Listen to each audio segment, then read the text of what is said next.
हेलीवेट्स हम लोग कर रहे थे complete Indian society for government exam. और आज के लेक्चर में हम लोग बात करने वाले हैं अपने टॉपिक के बारे में, जिसका नाम क्या था, sealant feature of Indian constitution. तो इसको हम लोग कवर कर रहे थे और उसमें हमारा सब टॉपिक था क्या, कास्ट क्लास वेस्ट डिफरेंसेस। और हम लोगों ने पिछले लेक्चर के अंदर काफ़ी सीलेंट फीचर कर लिए थे कवर अपने इंडियन सोसाइटी के। तो भैया आज के चैप्टर में हम लोग बात करने वाले हैं क्लास वेस्ट डिफरेंसेस के बारे में। तो समझते हैं अपने क्लास वेस्ट डिफरेंस को। तो भैया अगर हम स्टार्ट करने से पहले एक चीज़ बता दूं कि भैया ये तो साइलेंट फीचर हम लोग तो शॉर्ट शॉर्ट में देख रहे हैं।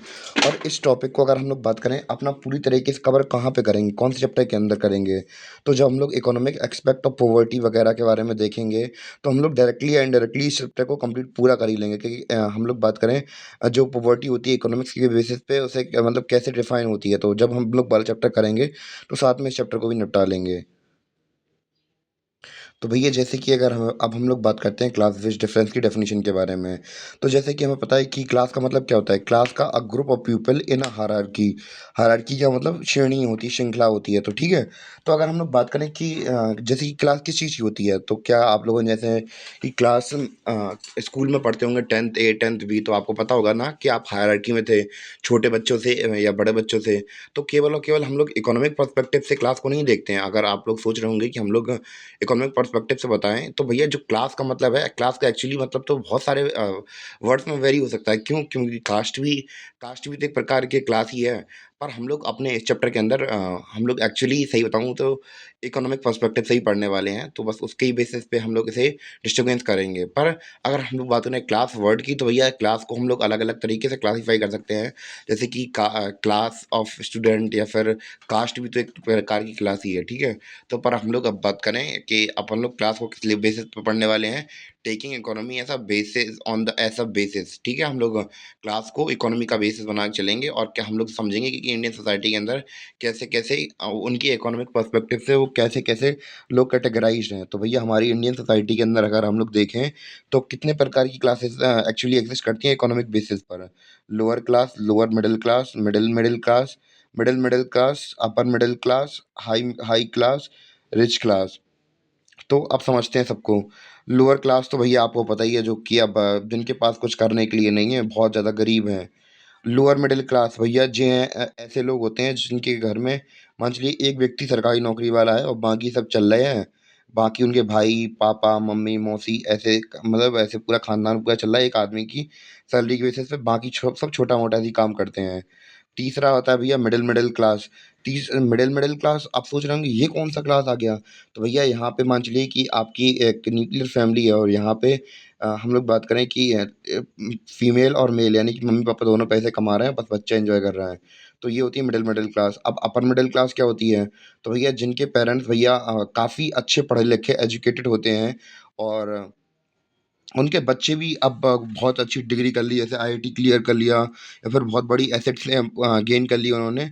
तो ये होते हैं अपर मिडिल क्लास, जिनके पास थोड़ी बहुत वही है फॉर्च्यूनर वगैरह टाइप में गाड़ियाँ वगैरह आती हैं, जो कि स्कूल वगैरह ओन करते हैं। उसके बाद आते हैं भैया हाई क्लास के लोग।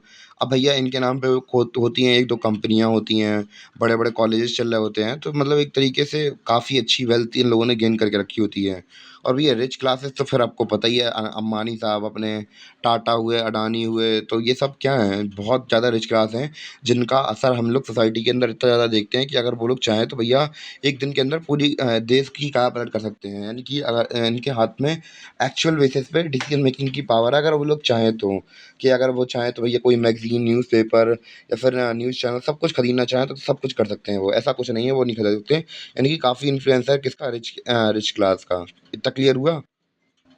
तो भैया इसी प्रकार हमारा जो क्लास वेज डिफरेंस था वो हो गया है ख़त्म। अब भैया अपने दूसरे अगले सेलेंट फीचर के ऊपर आते हैं। तो जो हमारा अगला सेलेंट फीचर है वो क्या है, अर्बन रूरल डिवाइड।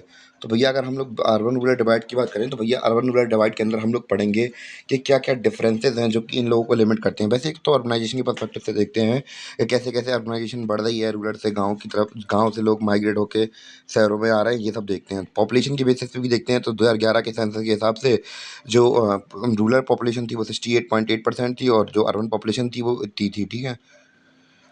तो अब हम लोगों ने ये सब देख लिया, ठीक है। तो अब हम लोग ये भी देखते हैं कि हम लोग दोनों के बीच में जैसे अर्बन रीजन हुआ या फिर रूरल रीजन हुआ, तो इसमें अलग-अलग प्रकार के डिफरेंसेस देखते हैं कि इकोनॉमी कैसी है, कहाँ की है, इनकी यहाँ पे पॉलिसीज़ वगैरह कैसे अप्लाई वगैरह होनी है। और यहाँ पे हम लोग बात करें जैसे कि हम लोग बात करें डिजिटल लिटरेसी कैसी है। डिजिटल लिटरेसी का मतलब ये है कि हमें जो स्कैम्स वगैरह हैं उसकी नॉलेज कितनी है, तो इन सब के बारे में। जैसे कि अगर हम लोग बात करें गाँव के एरिया के अंदर, गाँव वगैरह में बेवकूफ़ बनाना लोगों को बहुत आसान होता है कि भैया उनसे कह दो कि भैया हाँ, 10,000 रुपए की लॉटरी लगी है तो आपका काम हो गया। तो भैया ऐसे करके लोग बेवकूफ़ बन जाते हैं। तो अलग-अलग इसके पर्सपेक्टिव देखेंगे, जैसे कि हेल्थ को लेकर हो गया, एजुकेशन को लेकर हो गया, डिफरेंसेस देखेंगे कहाँ पे वहाँ पे क्या-क्या इम्प्लीमेंट होना चाहिए, कैसी पॉलिसीज़ हैं, इंफ्रास्ट्रक्चर कैसा है अर्बन रीजन का और रूरल रीजन का, एम्प्लॉयमेंट वगैरह देखेंगे।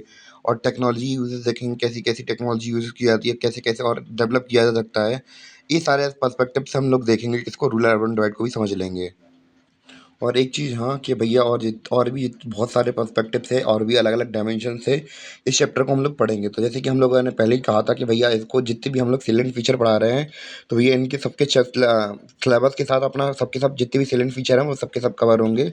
और तो टेंशन लेने वाली बात कोई नहीं है। और आज का लेक्चर केवल यहीं तक था और उम्मीद है कि आपको समझ में आया। बस थोड़ा बहुत और बचा है, फिर अपना अगला चैप्टर मैरिजेज़ रीस्टार्ट करना है। तो भैया मैरिज वगैरह को देख लेते हैं कि हाँ, कैसे-कैसे इंडिया के अंदर मैरिज वगैरह होती हैं।